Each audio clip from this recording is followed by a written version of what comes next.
Morning, everybody. How is everybody doing this lovely morning? If you're in Eastern Ontario, how are you staying warm? Will your dogs go out and go to the bathroom? I know mine's like, no, it's cold. I don't want to go out there.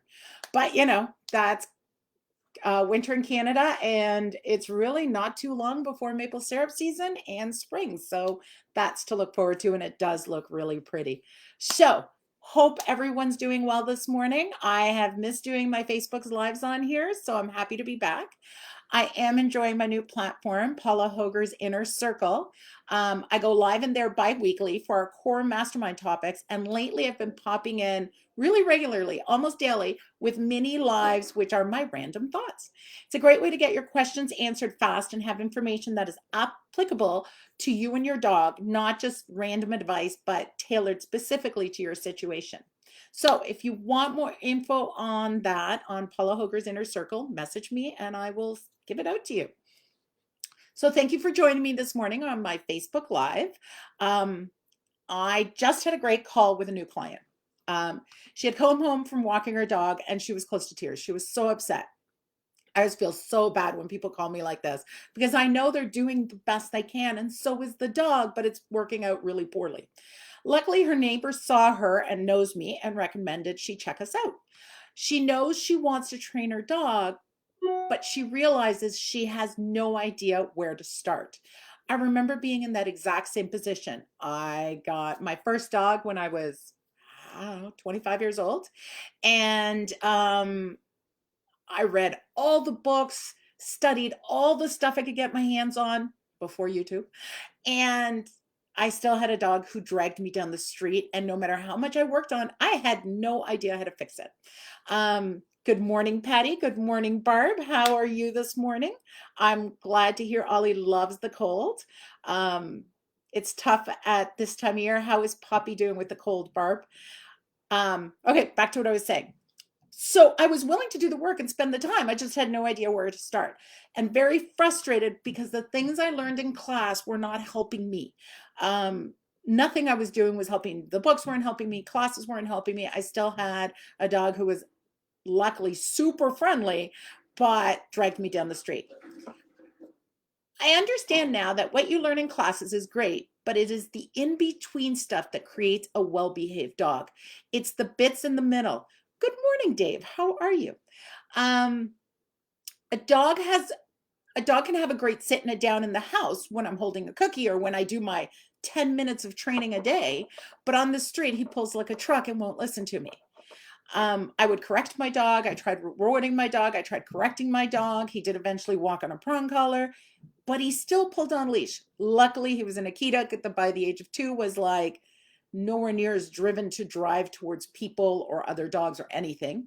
And the pulling became well under control. But I realized if you have a dog like a lab who never becomes more aloof, he will continue to pull like a truck for the rest of his life. And my dad's chocolate lab was just like that. Um, and I didn't understand what I didn't know.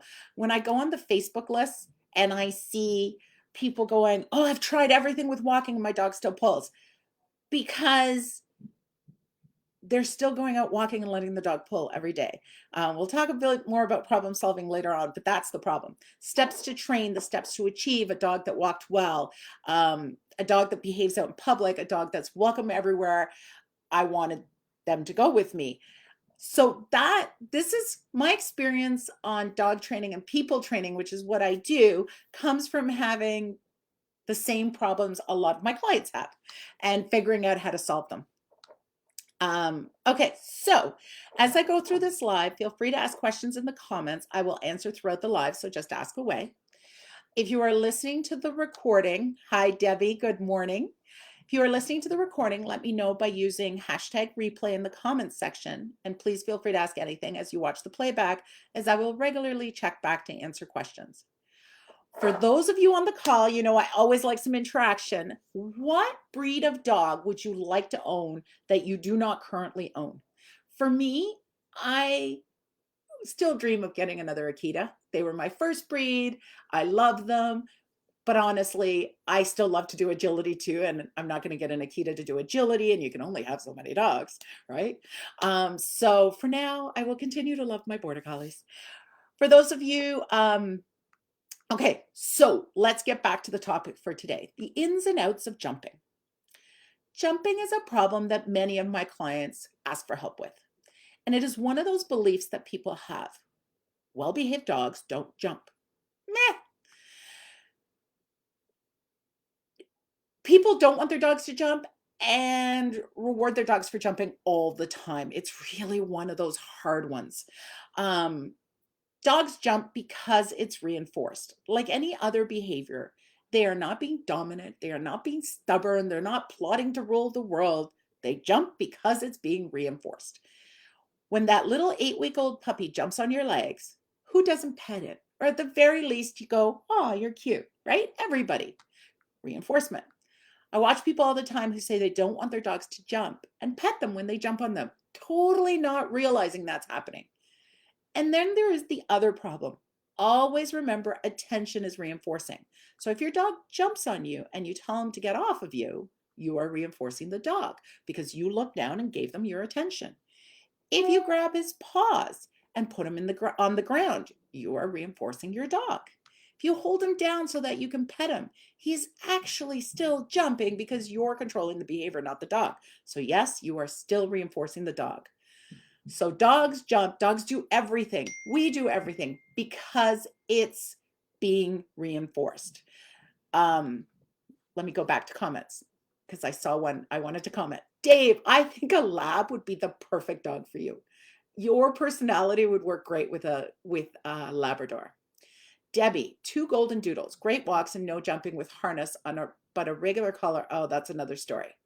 So walking, my goal in life is to be able to walk my dog on a buckle collar. But as soon as my dogs start to pull, usually between the ages of 3 to 5 months, they get put on a head halter of some persuasion. So that I can prevent them from ever creating the habit of pulling. Dogs do not come home knowing how to pull. We teach them to pull because we put puppies on a leash and follow them around like a divining rod. So we create the pulling habit and then spend our lives teaching them not to pull. But this is like jumping. When you're walking down the street and your neighbor comes out to say hello, you let your dog pull to the neighbor, or you let your dog pull to the bush to sniff, or you let your dog pull to the puddle of water to have a drink, whatever. So you're constantly, it's one of those behaviors that gets reinforced a lot, but gets reinforced a lot, but people don't want in certain situations. So once I put a head halter on my dog, this prevents the pulling, and I am very aware of not allowing my dog to pull. So that's the thing. That's the reason dogs pull on regular collars and not on harnesses or halties or whatever. My Akita pulled like a truck on a regular collar, was perfectly fine on his prong collar because he learned these are the rules when the prong collar's on. If you switch back and forth from your haltie to your regular collar, your dog will figure out this is how I act on one, this is how I act on another. I leave my dogs on a haltie for the first year to 2 years of their lives anytime they're on leash so that they never learn the habit of pulling. Hope that was long and windy, but I hope that makes sense. Haley, border collie, a little smaller to do all the tricks I want to teach, but just as smart and active as my current boy. So yes, yeah, border collies are a lot of fun. I do love my border collies. They are a little woo, and they have their little quirks, but I gotta say, I do love my border collies. Okay, let me tell you about the lovely Wicca. Wicca loves everyone and therefore wants to jump on everybody. I started working on her not jumping the day she came home because I was like, I'm not going to let this dog jump. I have let Iggy jumps, my now 11-year-old border collie jumps. Speck did not jump. Speck didn't love people. He liked people and he was pretty good with people, especially towards the end. But at first he wasn't that crazy about people. So it was really easy to not permit him to jump. And he didn't jump on anybody. It was awesome. But Wiki loves everybody and is like, hi. And of course, everybody's like, hi. So she came out jumping. So the things I did to work on her not jumping, working the sit game when approaching people, which we'll talk about more later, standing on her leash when people approached, reminding my family not to reinforce the jumping because, the people you live with will greatly affect your dog's behavior, especially during COVID when they're home all the time. So one day I was like, I'm done. It was too frustrating to continue to manage her that much and required more management that I was willing to give. So now I've decided to let the jumping go. Don't get me wrong, sometimes I'm still like, I really don't want you to jump. But what's being fair is if I've allowed you to jump in certain situations, then I have to realize you're going to jump, and I can't get upset over it or yell at you or discipline you for jumping when I've allowed it to be a reinforced behavior. So now I've let it go. The effort and management required to keep her from being reinforced for jumping was just not worth the benefit. It really wasn't. 90% of the people she meets not only don't mind the jumping, they encourage it. People love to pet her for jumping, especially my son and my husband. Again, COVID, they were with us all the time, and she has got them both wrapped around her little finger. And my son every day comes home from school, lies on the floor, and they do their thing. So yeah, the jumping, I've had to let it go. What can you do to teach a dog not to jump? If you've decided this is something I need to have, that's great. It's good to know. That's fine. Oh, wait, Dave has a question. Is jumping okay sometimes? If Iggy jumps on me, I view it as a sign of affection. Jumping is perfectly fine. Just, I can't let Iggy go up to you and jump and then give him crap because he jumps on the next person. It's not that jumping's bad. Jumping's a behavior like anything else. Only you can decide as the owner of the dog whether it's something you want to avoid from happening or not. But I can't expect Iggy not to jump on the next person after he sees you. Does that make more sense? It's not as bad. There's no such thing as good and bad in dog training. This is what I want. This is what I have. The dog is never being bad. He's just being a dog and doing what works for him. With the giant breeds, like with my Akitas, it was much easier to teach not jumping. There was no gray area. There was no jumping because they were 90-pound dogs. The bigger the dog, the more likely I would never let them jump. And because they're big dogs, they just naturally don't jump as much as the smaller dogs. I find they're just more likely to get up on their back feet. Okay, what can you do to teach them not to jump? As always, we're going to refer back to my problem-solving map. Management, prevent the problem from happening. Alternative, create an alternative behavior. Practice, repeat the alternative behavior until it becomes the new normal. Always remember you can't change behavior, or said differently, stop your dog doing anything if you let it keep happening. So that's why management is that first step. What can you do? What can you change to stop it from happening? The next step is finding an alternative behavior. If you eliminate the original behavior, so now your dog is starting to go, I approach the person and I don't jump. The problem with that, it leaves a behavior vacuum. Teaching him not to jump doesn't teach him what you want. So then that's where you create an alternative behavior, which in this case is going to be sit. And last but not least, practice. How long did your dog practice and earn reinforcement for the behavior you want to change? You're going to have to not match that, but you're going to have to do a lot of practice to eliminate that as the typical behavior. So for example, if you move to Australia and you have to drive on the other side of the road, how long will it take you to constantly be reminded of that, like till it becomes the new normal and you don't even think of it and you just naturally so we go to the right side, so they go to the left side. So how long would it take you before you naturally go to the left side and you're not constantly going, oh yeah, left side, left side, left side, right? That's the same thing when you're changing a dog's behavior. This is what their habit is. You've got to create a new habit and practice it over and over while preventing the old habit from getting established or practiced. So that's how you build value for the new behavior. And then eventually it replaces the old behavior. This map can be used for any dog training issues. So let's talk about how the map is used for solving the jumping dilemma. And they all kind of happen with jumping. They all kind of happen at the same time. Management. For your dog to not blah, blah, blah. For your dog to learn not to jump, you have to prevent him from being reinforced from jumping. For the people who will do as you ask, that means like, you have company who, if you say, please do this when you walk into my house, they're lovely and they will totally do what you ask. And then you have company, usually family, who you say, please do this, and they ignore you completely and do whatever. Okay. So when you have the people that listen, they are great at helping you teach your dog not to jump. The other people are actually going to create the jumping behavior worse. The people who are like, no, get off, get off. Yeah, that's going to make your dog crazy. So, or the people are like, you're so exciting. Also make your dog crazy. Okay. So for the people who will do as you ask, that means no looking or talking until 4 paws are on the ground. So they walk in your door, the puppy's like jump, jump, jump, jump, jump. When the puppy's finally got 4 paws on the ground, they can lean over and go, hey, how are you? Okay, I'm going to pause because I know there's a comment. Haley, what if my dog only jumps on family, but not myself or my husband? It's people he really loves, but he knows he's not allowed to jump, so he doesn't jump on us. I'm going to comment on this.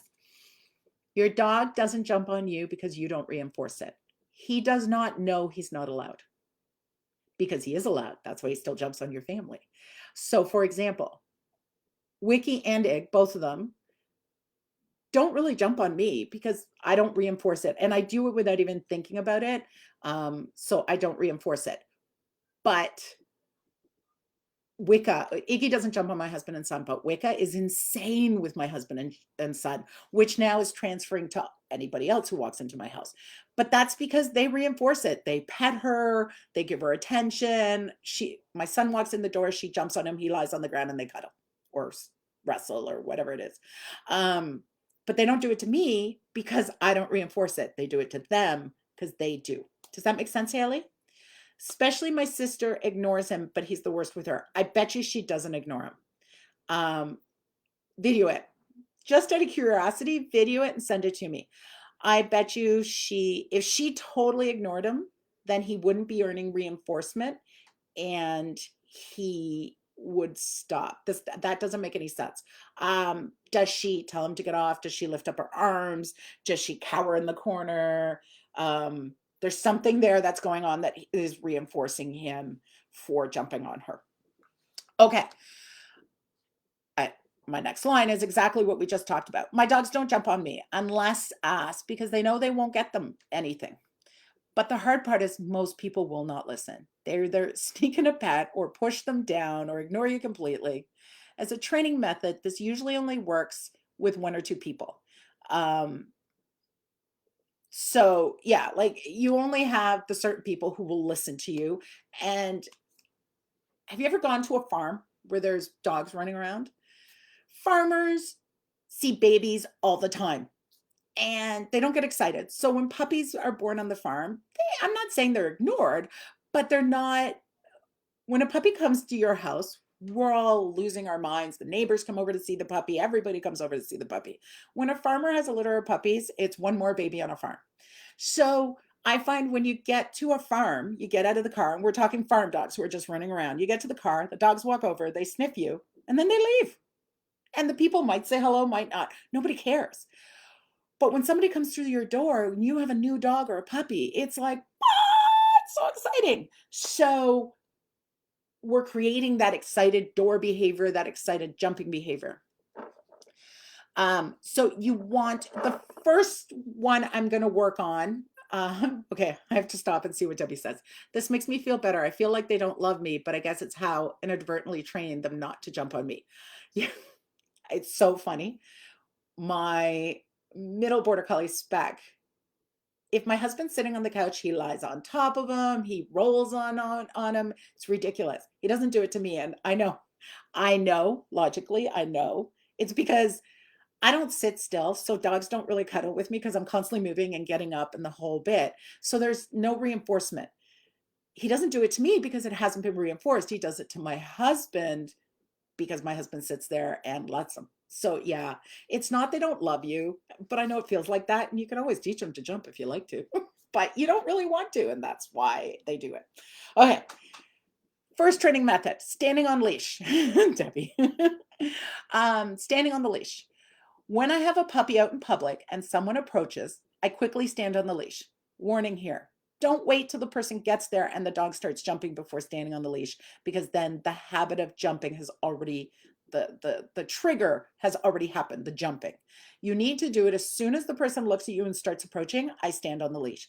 Sometimes, especially with bigger dogs, I have double leashes on them. One sits on the, one just goes to the ground and one in my hand. In the winter, I tend to use, with a big dog, a rope, a lead line, I think they're called.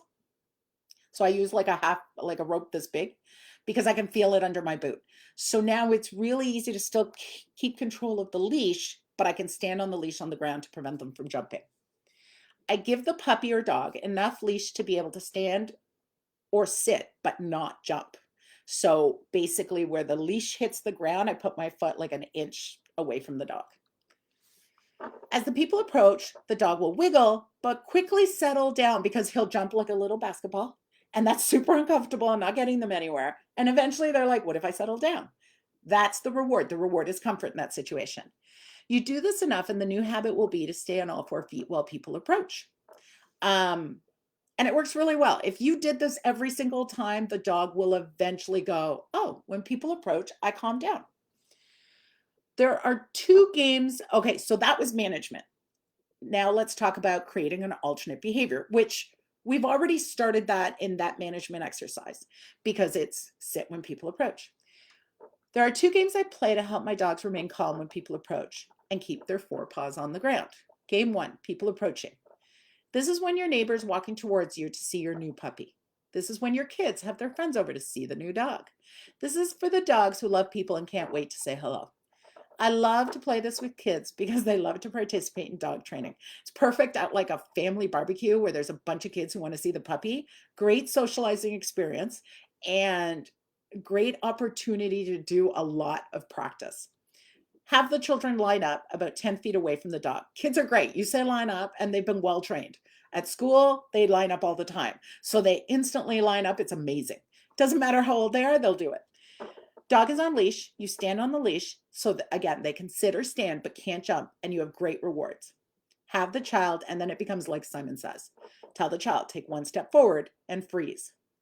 When the dog stops wiggling and bouncing, reward the dog. Child takes another step forward. Depending on the dog, there will possibly reach a point where the dog can't do it anymore. You stand on the leash, but they're like, it's too close. I can't do it. That's perfectly fine. They start jumping or lunging. Your foot is still on the leash, so he can't get anywhere. But the dog's little brain has reached past the level of being able to control themselves. Then I tell the child, go to the back of the line. And we start with the next child, and we start 10 feet away. So the consequence for the dog is when I lose my mind, the child disappears. So it's black and white, clear, I'm saying nothing. But then I give them the opportunity to do it again. And the more you play the game, the better they'll get. As you work through the lineup, your dog will allow the kids to get closer and closer while remaining calm. Keep in mind when you're working this with young dogs, and young dogs really depends on the dog, is how long they can do this. When you're working stuff like this, the dog will be good, and then all of a sudden the dog gets worse.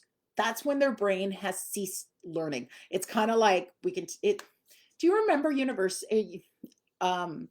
So I went to college, and in university, I went to university too. In university, you do exams over 3 weeks, so they're spread out. In college, you do 5 exams in 5 days. I remember one year, by the last exam, I couldn't add. Like, the ability to function was completely gone, and I did horrible and rewrote that last exam. And it wasn't I hadn't studied, it was my brain was toast. That's what's happening to your puppy. Patty, hard to do this kind of game during COVID. Yes, without a doubt, with multiple children and people. For us, the only practice seems to be real time out walking or in driveway with people coming by invitation. So with either overly friendly or nervous dogs, I don't need the people touching my dog. And kind of during COVID, I almost, like with Wicca, I liked it because very few people approached her. Now, that being said, some people still did ask to come towards her because it was a puppy and they couldn't control themselves, even during COVID. And then I played this game. But when she's young and doesn't have the skills to have self-control, I am perfectly fine with her practicing watching 10 people walk by and her staying calm. I don't need people to approach. But if you're at a family picnic, they're gonna want to say hello, and this gives you the tools to do it. But I'm also perfectly fine with them never saying hello. So I don't think this is a problem that during COVID, um, we're not getting that right up close. I actually think it's helping the dogs mature before they have to deal with it. Patty, yes, agree. Ollie is getting very good at sitting while people talk to us from afar. See? So that's, to me, that's perfect. We're constantly pushing our dogs past their level of ability. I did the standing on leash because when you walk a puppy out in the world, everybody wants to come and touch it. And I would tell people, don't let people touch your dog or walk away, and they couldn't do it, right? And I get it. You're out there, the neighbor comes over to say hello to your puppy. You can't be rude. So that's why I created this game of standing on the leash.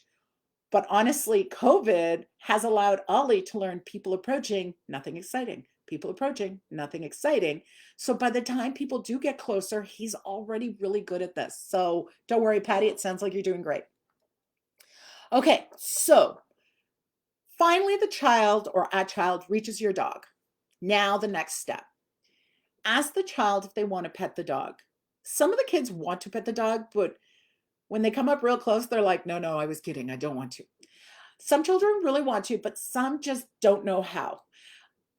So in this situation, and I do this with kids, you get kids that are super comfortable with dogs and will go in and pet properly. But it always makes me nervous. Picture this as the dog's head. The kids who are like kind of like this, they're like Johnny Depp in Pirates of the Caribbean, where they're like, and the dog's like, I hate that. It makes me nervous. And it's not a good experience for my dog, and it's not working for the kids. So what I do is I take my puppy by the collar and I turn them around so the dog's bum is facing the child. I give them cookies and I invite the child to pet the dog. The child pets the dog, great. If the child doesn't pet the dog, it doesn't matter. If the child's like a little tentative, it's okay, it's a butt. The dog's not getting excited, he gets cookies, that child gets 30 seconds to pet, and then I send them to the back of the line and the dog turns back around. I find this gives a child who is uncomfortable with dogs a really good experience because they get to touch the dog, but not have to deal with the tongue flapping around and the teeth and the spit. And it doesn't create my dog getting super excited about little kids and their flailing hands. So that's what I do when, and even with my adult dogs who are totally fine with children, if the child is nervous, I play the exact same game because I just find it really works for the children. They're like, oh, I touched the dog. Oh, I touched the dog. I'm so excited. Okay, game 2, dog approaching people. If you try to approach a person straight up and get your dog to control itself, the brain leaves the building. So this is a game of constantly checking in with the brain. Kids are great. Again, I love using children, but if you can get adults to sit still, they'll do it too. I'll do, again, family picnic kind of scenario or a park. Even if the people don't know you're playing the game, you can approach them bit by bit if they're sitting at a picnic table or have a blanket out and having a picnic. They don't have to know you're approaching them, and the dog doesn't have to know you don't know them and never are actually going to touch them. So again, I will do this. I would do this with a friendly dog and a nervous dog, but again, a nervous dog is not jumping and not really the purpose of this right at the moment. I start about 20 feet away from the person. Dog is on leash. I have high value rewards such as hot dogs, cheese, meatballs.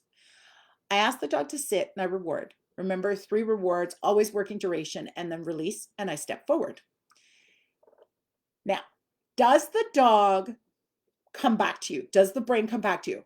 We go back to ODR game. You stand still, leash anchor to your body, and you wait for your dog to give you his attention. And that's why I don't need the people to know I'm playing this game. And then I ask, when he looks at me, I ask for a sit, 3 rewards, I release, I take a step forward. Now they have a choice again.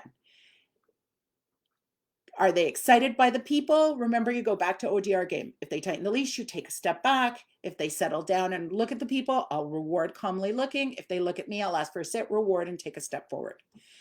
If the dog took forever to calm himself, and be able to look at you, I would probably step back and do a couple of repetitions a little easier, and then try to step forward again.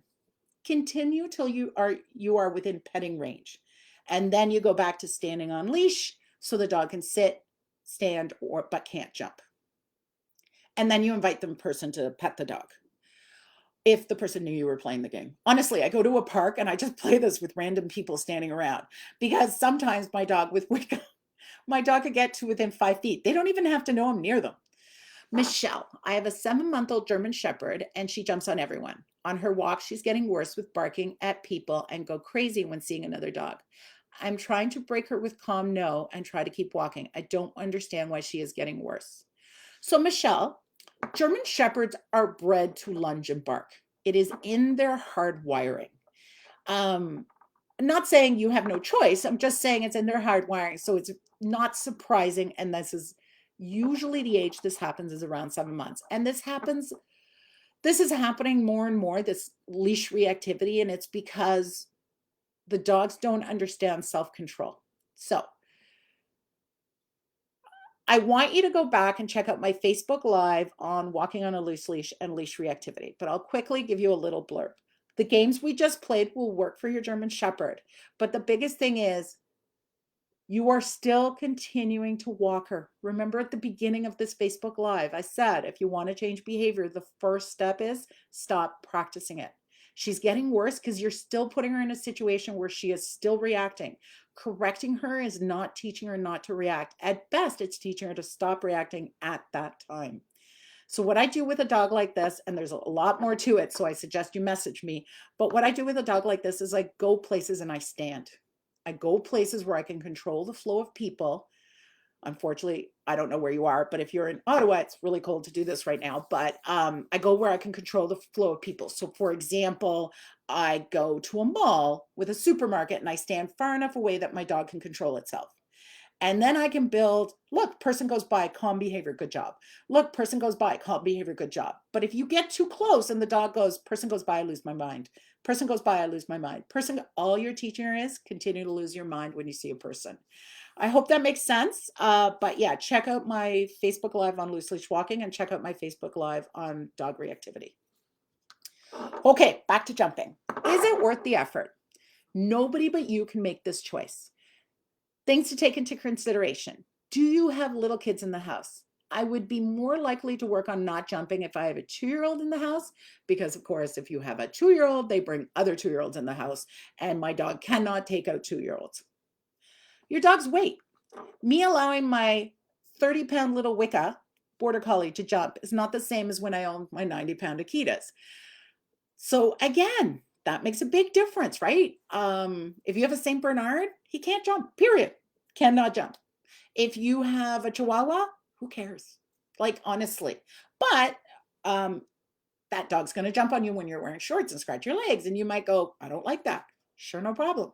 I had a friend with a Chihuahua years ago, and the dog would jump but never touch the person. She'd jump right next to the person. And that's what that lady wanted. And that worked perfectly. Do you have older relatives that regularly come over that your dog could knock down?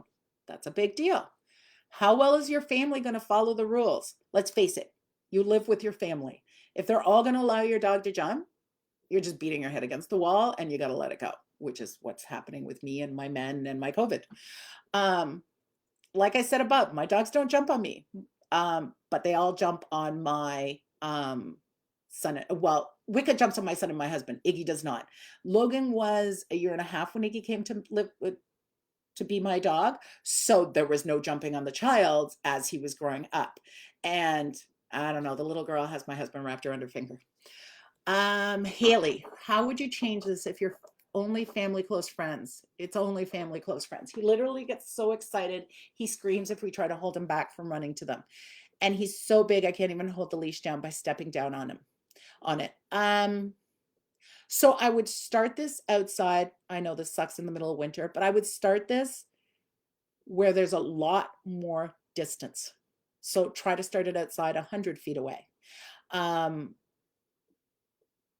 Is he crate trained? I can't remember. Is he crate trained? So you might put him in a crate, wait till the people have been in the house for a half hour, then he comes out of the crate, goes on leash once everybody's already in and settled. And then you can play this with them all sitting on the couch. So you're taking away that doorway behavior.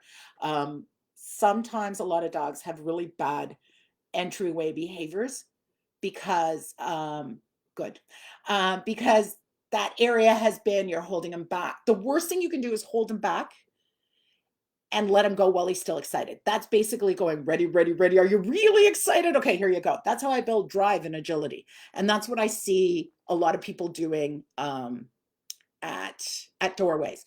My parents' lab, they used to, I'd come home, they lived in Toronto, and I'd be coming home and he loved me.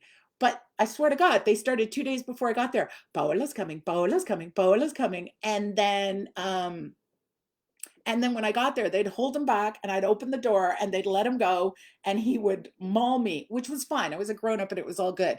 But I was like, you're making him worse. And that's what I find a lot of people do. They hold their dogs back just so the person can get in the door and then they let him go. I'm going to hold them till they're calm. And then I'm going to do the step forward. Haley, you've done a pile of get it game. This is a get it game exercise. Oh, you've tried the crate? So, okay. So you've tried letting him out of the crate, but then he loses his mind. So again, what can he do? Let him out of the crate, do sits and downs right in front of the crate, put him back away. 10 minutes later, do it again. Do it again, do it again, do it again. Now, let him out of the crate, do sits and downs, walk 5 feet further into the house. Can he control himself? Put him away. So working on what he can handle. Now I realize it depends who these people are, how often they come over, blah, blah, blah. But you might go, yeah, I'm going to do this 3 times and then I'm going to enjoy my night. So before my company came over, I'm going to take my dog for a huge run and I'm going to give him a raw bone to chew on. You know, you got to make it work for you. But if this is something you truly want, then you also have to create a plan that's going to work. Okay. Does that make sense, Haley? Let me know.